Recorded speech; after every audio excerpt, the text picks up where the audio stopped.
Good morning, everyone. I'm Emily Oglesby, the Director of Communications and External Affairs at the Florida Department of Economic Opportunity. I appreciate all of you for joining us for our monthly economic data release call. A few housekeeping items. Please make sure that your video is off and your phone lines remain muted. This will help with the flow of the call.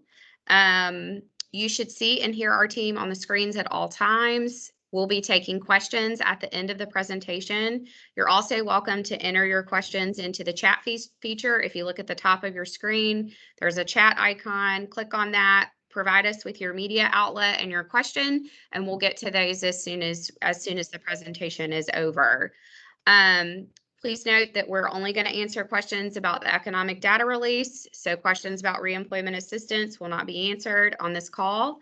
You're welcome to email those to media@deo.myflorida.com, and we'll work with you to get an answer. I'll also put that in the chat feature as well so that you have our contact information. So today's presentation is focused on the employment data for June 2021. And again, feel free to send your questions in the chat feature. I do ask that everyone please turn your camera off and make sure your lines are muted. So I'm going to turn it over to Adrienne Johnston. She's DEO's Chief Economist. Thank you. Hi, good morning, everyone.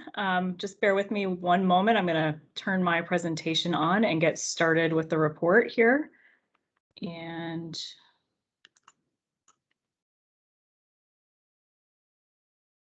there we go. Can you see my screen? Emily, can you confirm? Yes, ma'am. Yes, I can see it. Okay, I can't. There we go. Okay, so at 10 a.m. this morning, the Florida Department of Economic Opportunity released June 2021 labor statistics for the state of Florida and its sub-state areas, including all metropolitan areas, counties, and large cities.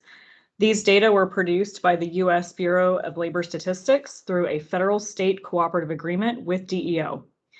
Data were collected through a combination of employer and household surveys, administrative records, and statistical modeling techniques. This morning, I will walk you through the details of the June 2021 data release, starting with the household survey.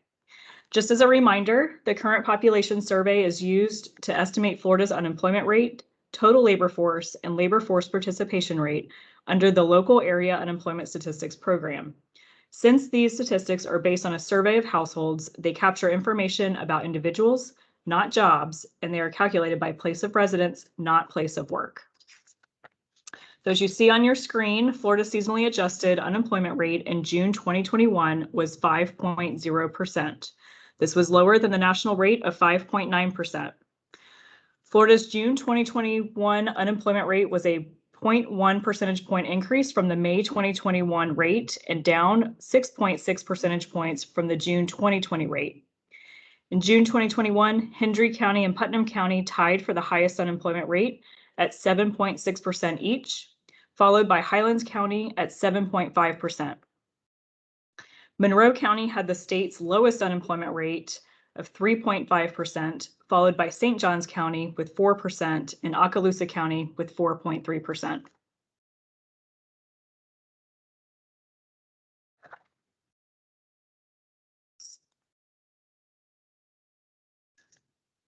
This unemployment rate represented 523,000 jobless individuals out of a labor force of 10,398,000. Florida's June 2021 labor force was up 83,000 or 0.8% from 1 month ago. This was up 500,000 or 5.1% from the June 2020 level. This over-the-month increase in the total labor force was driven by an increase in both employed people and unemployed people. It brings the labor force to a new high point since the beginning of the pandemic. Many of those in the unemployed category were entering the labor force looking for a job. People can become unemployed for different reasons. A person may be unemployed because they lost their job. They may have quit their job voluntarily. They could be re-entering the job market, or they could be entering the job market for the first time and have not found employment yet. Over the past 6 months, As you can see here, job leavers, which is shown in blue, are steadily increasing, indicating that individuals are more optimistic about their ability to find work if they leave their current job. Both new entrants, shown here in green, and re-entrants to the labor force, which is shown in gray, are increasing, indicating that individuals who were previously not looking for work are more confident that jobs are available for them. These groups represent individuals who were previously not in the labor force, and their continued growth is an indicator of a strengthening statewide labor supply. Job creation data for Florida is derived from the Current Employment Statistics, or the CES survey conducted by the U.S. Bureau of Labor Statistics. The CES survey collects data from up to 20,000 Florida businesses and establishments each month to measure jobs by industry across the state. Since these statistics are based on a survey of employers, they measure counts of jobs, not individuals. They capture characteristics of employers, such as industry and place of work. Total non-agricultural employment rose to 8,698,200 jobs in June 2021. This was up 81,300 jobs, or 0.9% from May 2021. This figure is up 358,300 jobs from a year ago, representing an over-the-year increase of 4.3%. Florida's private sector non-agricultural employment was 7,603,400 jobs in June 2021.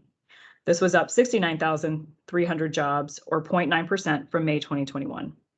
Total private employment was up 378,500 jobs from June 2020. This is an over-the-year increase of 5.2%. All 10 major industry sectors in Florida gained jobs over the month. This is the first time that has occurred since February 2019. 9 of the 10 major industries gained jobs over the year. Leisure and hospitality gained 41,500 jobs over the month, or 4.1%, followed by government at 12,000 jobs, or 1.1%, and trade, transportation, and utilities at 8,000 jobs, or 0.5%. The leisure and hospitality industry accounted for 51% of the total job gains over the month. The 81,300 jobs gained in June is the largest increase in a single month since June 2020.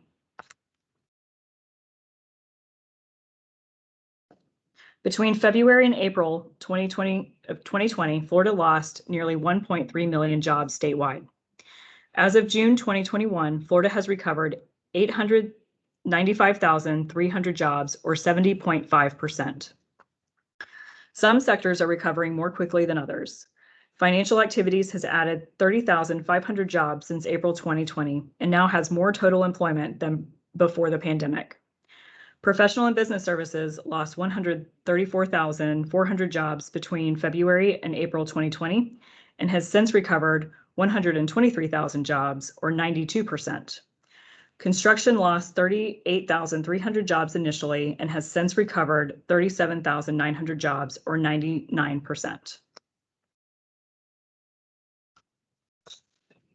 The June 2021 seasonally adjusted local area data showed that 20 of the 24 metro areas in Florida had over the month job gains. The Tampa, St. Petersburg, Clearwater metro area gained the most new jobs with 11,900. The Sebring metro area grew at the fastest rate of 4%, adding 1,000 jobs. Other metro areas with notable job growth were the Orlando, Kissimmee, Sanford metro area, adding 8,900 jobs. The Miami Beach, Kendall metro area, adding 8,300 jobs, and the Northport, Sarasota, Bradenton metro area, adding 8,200 jobs. And that concludes my report this morning. I'm happy to answer any questions that you have.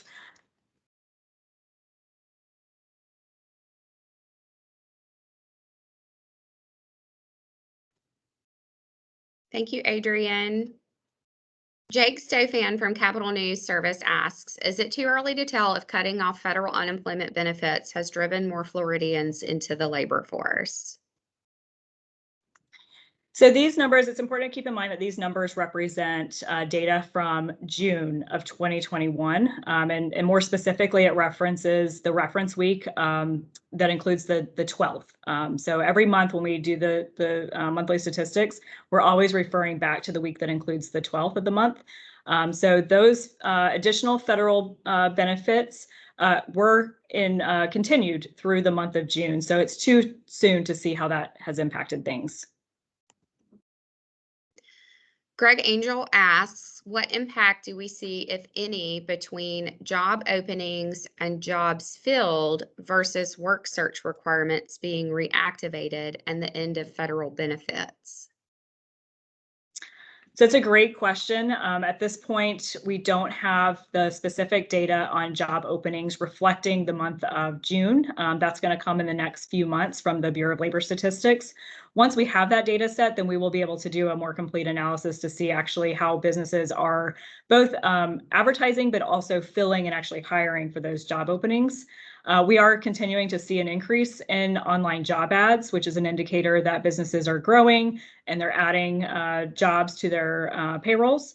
And that's reflected in the June job numbers as well. But like I said, it's a little bit too soon to tell how some of these changes are impacting the job numbers at this point. Greg also asks, what insight do we have about the workforce in terms of age, specifically older individuals who are 55 plus? Many older job seekers tell him they are getting turned down for being overqualified, even for basic jobs. That's another great question. There are some data sets available that we could dig into. It's not part of our normal monthly statistics, but we'd be happy to do some research and get back to you on that. Forrest Saunders, what are your overarching takeaways from this new data? So overall, it's showing that we're continuing to add jobs in our economy. So that means businesses are they're responding to the market. More people are exchanging in the marketplace. So they're buying goods, they're buying services, and that means that they need to add people and they're adding employment. We're seeing, you can see in the detail of the labor force growth that it's a reflection of people who are both confident that they can leave their current employment and find something new. So that means they've left their job voluntarily without a job necessarily lined up. So they're actively seeking work. So that means there's a lot of confidence out there that people are going to find something to better themselves. So that's a very positive sign. And then you also see people who are re-entering the labor force. So they may have left the labor force for a variety of reasons, and they're coming back in, showing confidence that they believe that they're going to find a job. And then you have new entrants, so people who had never participated before coming in. And so that's really what's driving our labor force growth. And that's a positive sign that people are both adding jobs and then connecting to them.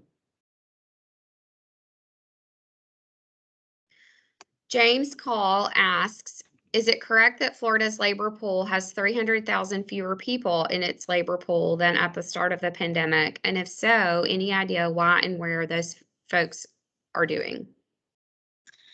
Yeah, so we still have not reached the pre-pandemic level for our labor force. And what we're seeing is continued growth toward that. So we knew it was going to take some time for people to feel confident to move back into the labor market. And it's for a variety of reasons. We don't have specific detail other than what I shared on that. We have people who are leaving their jobs and entering into unemployment because they're confident. But we also see more new and re-entrants coming in every month.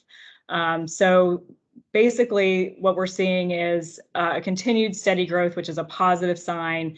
And we would expect that that is going to continue based on the jobs being added every month. So David Berman asks, can you explain why the non-seasonally adjusted rates for individual counties are showing higher jobless rates, and what are the seasonal factors that affect this?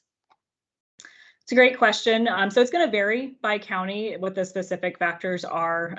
But what you're seeing is the fact that we're in the summer months. And so for Florida, we actually, in some areas, they tend to have more activity in the spring. And so it slows down in the summer. In some areas, it's the opposite.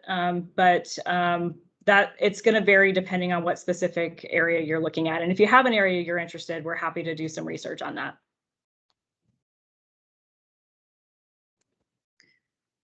So Jake Stofan asked, with COVID cases ticking up over the past 3 weeks, is there any concern rising case numbers could take the wind out of the sails of the recovery? It's really going to depend on how people respond to that. So we know that more and more folks are receiving vaccines, and basically what we're seeing in the data is that people are confident and they're continuing to engage in the labor force, and businesses are continuing to add jobs. So at this point, I think it's too early to tell, but it will all be dependent on how people respond.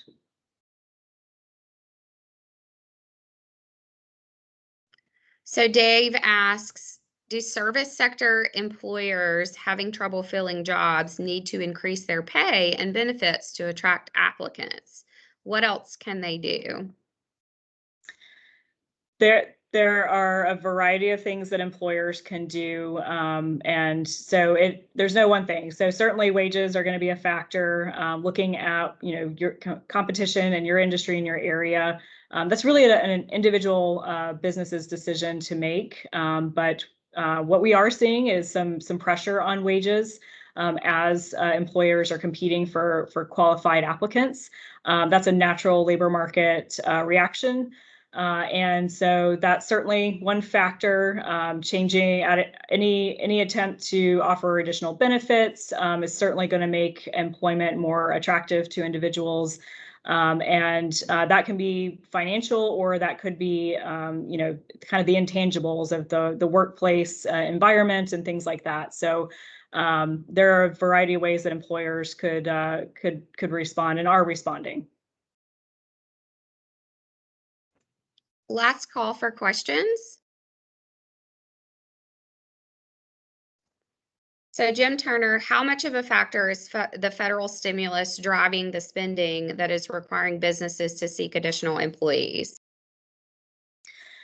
So I wouldn't say that's really my area of expertise, but there's certainly a lot of discussion about the fact that folks had the ability to save over the course of the last year and a half.